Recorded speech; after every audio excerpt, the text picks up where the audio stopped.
is Everest day. It is about 4 a.m.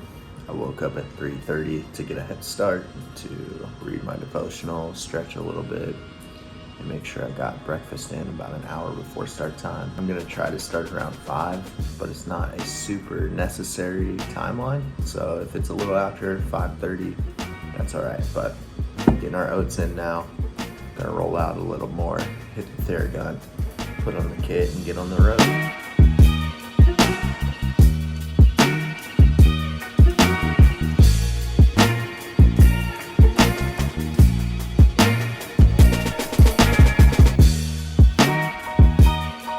I love you. Proud of you. All right, guys, we have begun. Can't really see anything, but we're well on our way into lap 1. I think we're somewhere in the realm of 1,500 feet. A couple people driving up to the mountain to see the sunrise, but yep, just cracked the 1,500 foot mark. Not too far around from where we're gonna flip and go downhill. So just over 1,600 feet a lap. Oh yeah, lap 2. We're starting to get some sun. I know you can't see me very well, but I'm really excited for the sunrise in a minute.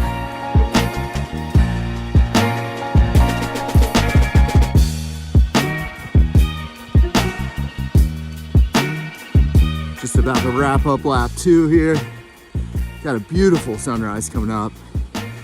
I am fired up right now. Looking somewhere like between 17 and 18 laps today. So just one lap at a time. It's really all you can do. We'll just keep putting away. This is where we flip around. Start to go back downhill. This is probably the best part of the ride right here. Yeehaw. I feel like I'm finally just kind of starting to find a rhythm. The cadence has gotten a little better. The power feels a lot more manageable. So might have had to do with the sun coming up.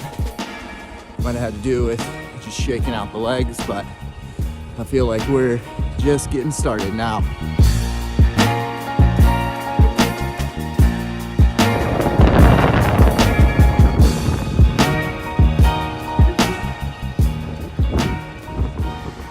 Don't know if you can hear it, but there's a pretty good headwind up towards the top here.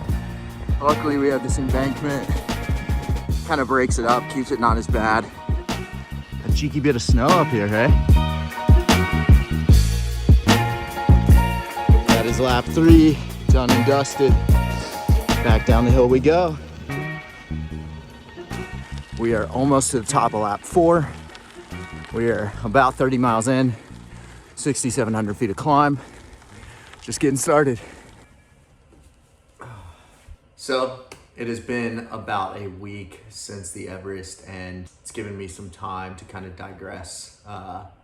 Why? I've been feeling really motivated. This is gonna be my first year in ultra endurance cycle racing. Some bigger gravel events, the main focus being Badlands in Spain. That is a 500-mile gravel race across Spain. Fully self-supported, meaning you get no help. It's just you. There are teams you can ride in, but I chose to do the solo adventure, so I'm pretty fired up about that. But this Everest was really a way for me to kick off 2023 with momentum and feel like I'm going into the new year challenging myself in a way that I had not in the past. Second breakfast. You just cannot beat a good peanut butter and jelly sandwich. It's just nostalgic.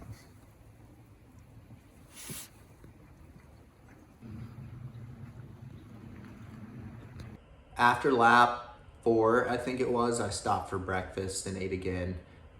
That was a good 4 hours into the ride, so I was pretty hungry at that point. I ended up having a lot of bagels. Kat was making me awesome peanut butter and jelly sandwiches. Those were lifesavers. I was just trying to get calories down. In events like this, the longer ultra endurance stuff, it's definitely about fueling the fire. I was consuming as much as I could and just hoping that my gut could handle it. I think throughout the course of the day, including the breakfast that I had beforehand and the entirety of the day, I ate somewhere in the range of 8,000 calories. Luckily, I didn't have any issues with my gut. I felt really good all day, which told me I was fueling right. And even in the following days, I didn't feel ravenous or overly hungry. So I think I planned out my nutrition appropriately. And by plan, that's a really loose term because I just kind of ate what sounded good at the time. All right, just took a nice break at the car. Had second breakfast, ate a peanut butter and jelly bagel sandwich, half a banana, refilled the bottles, and now we're about halfway up lap 5. So these laps are boiling down to be about 45 to 50 minutes, and that's pretty much what I had projected, maybe a touch longer. So from here on out, I'm just gonna make sure I'm pretty much having at least a goo every lap. Just something to top off the tank, because definitely burning hot. Gonna need a lot of fuel for this one.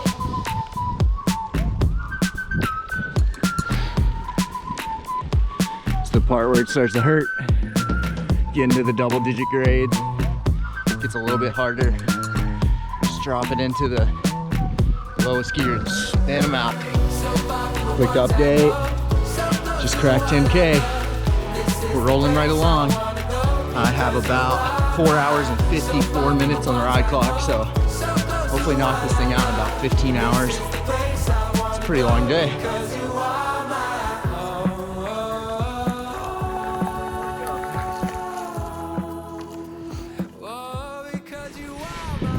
We have been joined by a guest. Holder made it out to come spend some laps with me. I'm super grateful. It feels good to be riding with someone after doing the first 50 miles alone. It's just crazy how much of a morale boost it is. So he's gonna spend some laps, and we're just gonna have a good old time, chilling down in nice zone 2 pace, able to hold a conversation and make the time go by a little bit quicker.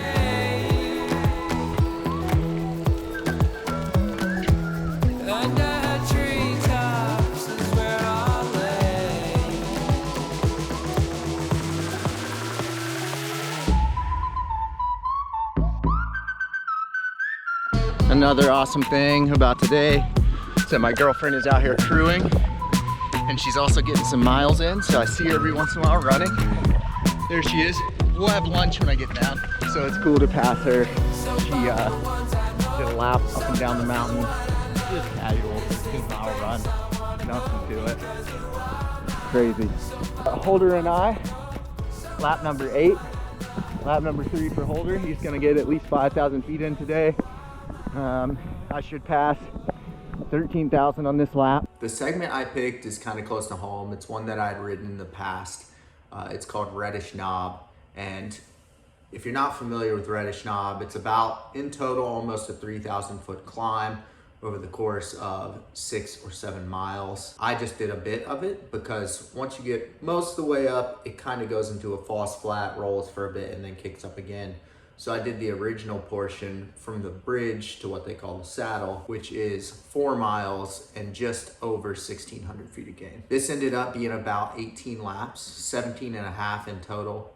Each lap was 40, 45, 50 minutes up, depending on how late in the day it was, with about an 8 to 10 minute descent, depending on whether it was nighttime or daytime. I was definitely taking the descents a little easier at night, trying to be a little more safe, because there are some potholes on the road and it is a little windy, so you got to be careful, watch for cars. But this just seemed like a perfect road to do it on. It was kind of a home field advantage. I knew the road, and it's a pretty mellow grade for most of it. I think it's 7% average, 5% towards the lower section, then it does kick up to 10, 11% and 3/4 of a mile near the top. That part always got me. It kept cooking my legs, and there was a point where I thought about shortening the ascent just to save some leg power, but every time I went up, I just kept telling myself to try it one more time and see where I got, and I ended up deciding that it was better to just go to the saddle every time. Peanut butter and jelly number 2. This one's better than the first one. Look at that ooze. Look, it looks like a strawberry. There's so many seeds in there. Natural. I'm gonna just work it out there. Wake the leggies up. What time do we got? Time to go. All right. We are well on our way to the halfway mark. We're on lap number 9 of 18. Just had a great lunch. Just been absolutely crushing peanut butter and jellies today, left and right. Just so good on a day like today. Had some Pringles, had a cookie, bunch of Gatorade, bunch of Red Bull. Feeling good right now. Coming up on 14,000 feet. I'll be a little over 15 at the top of this climb, so that'll mark the back half of this. I'm pretty fired up. Still a long way to go, but we're just taking it one lap at a time. I've been stopping about every 2 laps to get off the bike for a minute and eat and stretch and use the Theragun. So kind of got a plan and a strategy now. I ended up running a pretty high heart rate towards the beginning, which I was mainly focused on my power meters on the bike. So I started by gauging it with power.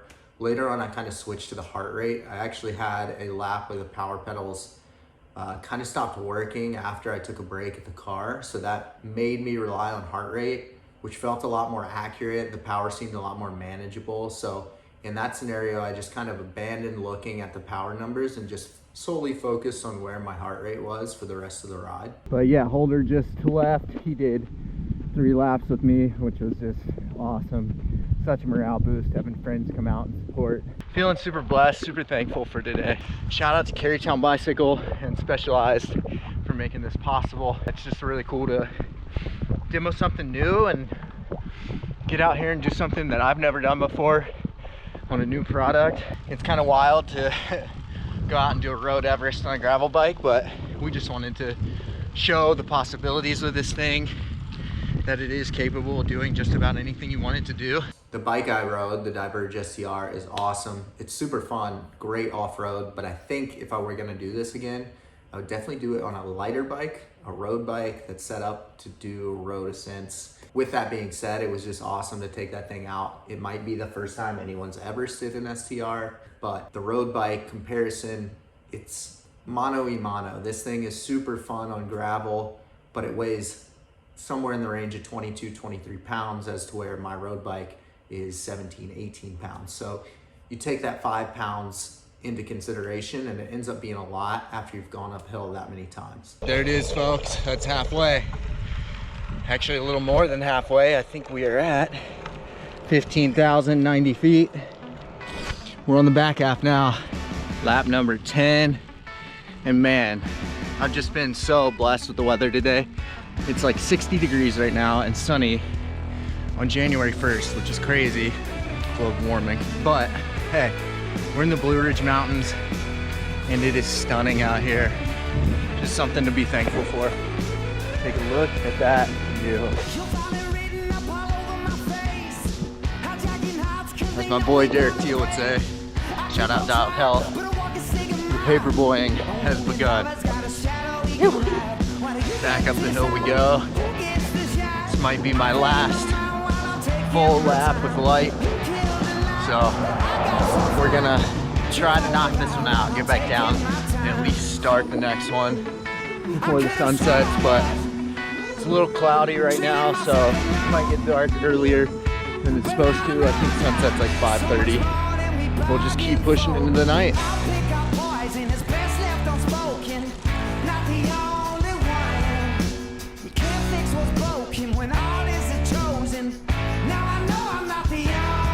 Almost done with lap 11. That means there's only one more to go before we hit the 20,000 foot mark. I think it's time to turn the lights back on.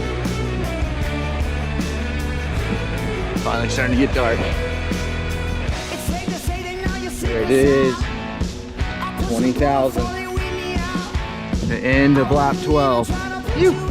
Fired up right now. 5 laps to go. 5 laps to go.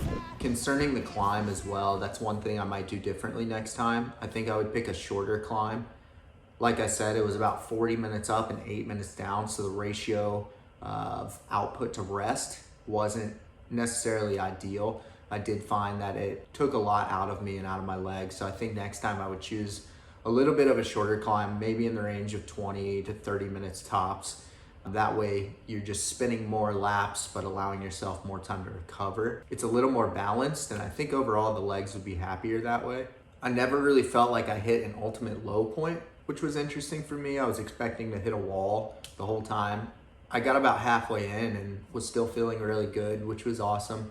Towards the end, knowing I had to start riding again in the dark was kind of a bummer, but honestly, I was getting so close to my goal number. I had already passed 20,000 feet that it just felt like such a short distance to get there, even though we still had plenty of laps and plenty of climbing to do. Once I saw 20,000, all eyes were on the goal and I was ready to get it.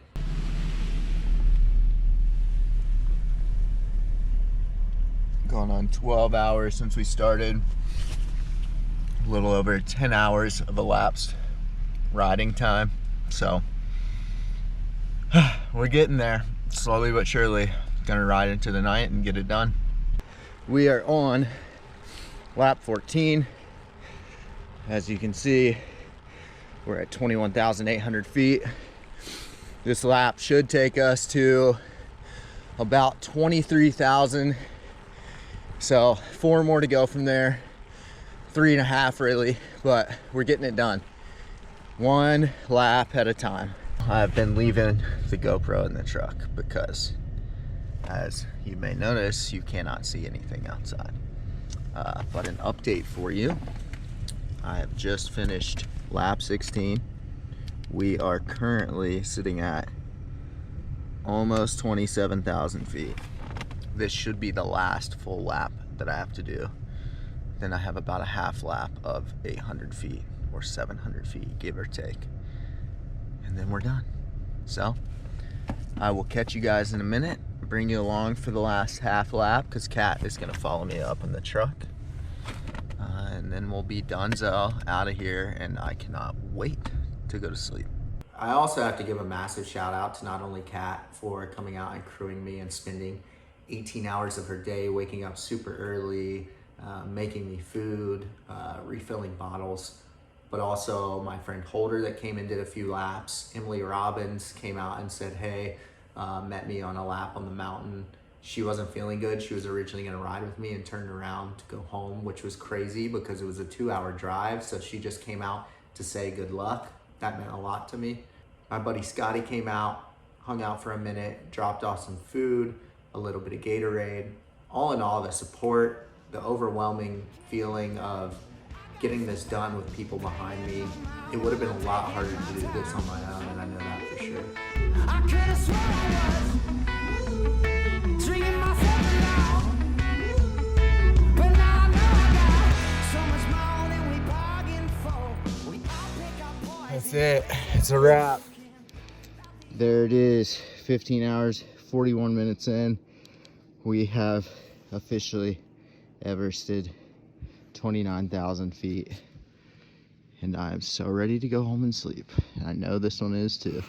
TSS score of 742. That's ridiculous. Oh,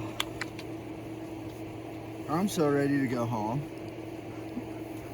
I'm so ready to go home. Let's get in the truck. In hindsight, I probably would have added a little extra preparation for this event as well. I definitely was not sure that I was ready to do this, but I talked to my coach, Eddie Anderson, about a week beforehand, told him what my idea was, told him why I wanted to do this, what I had in mind, and he looked at it, thought for a bit, and said, you know what, if you want to do it, pull the trigger. So I looked at all the other logistics, and the weather was just too perfect to say no. So after a little bit of prayer, a little bit of thought, I just went for it, and I'm super glad I did. It was just a great way to set myself up for 2023. I'm feeling really positive after that. Coming into Badlands, there's a lot of climb, almost a double Everest in that event in itself. So that made me feel really good, knowing that my legs could handle this kind of pressure with little to no preparation. I really appreciate all your guys' support. Thank you for watching this video. Thank you for listening to what I have to say. If you have any questions at all regarding cycling or ultra endurance or fueling for these sports, please give me a shout. I'd love to chat with you. You guys are awesome. Much love. Like, subscribe.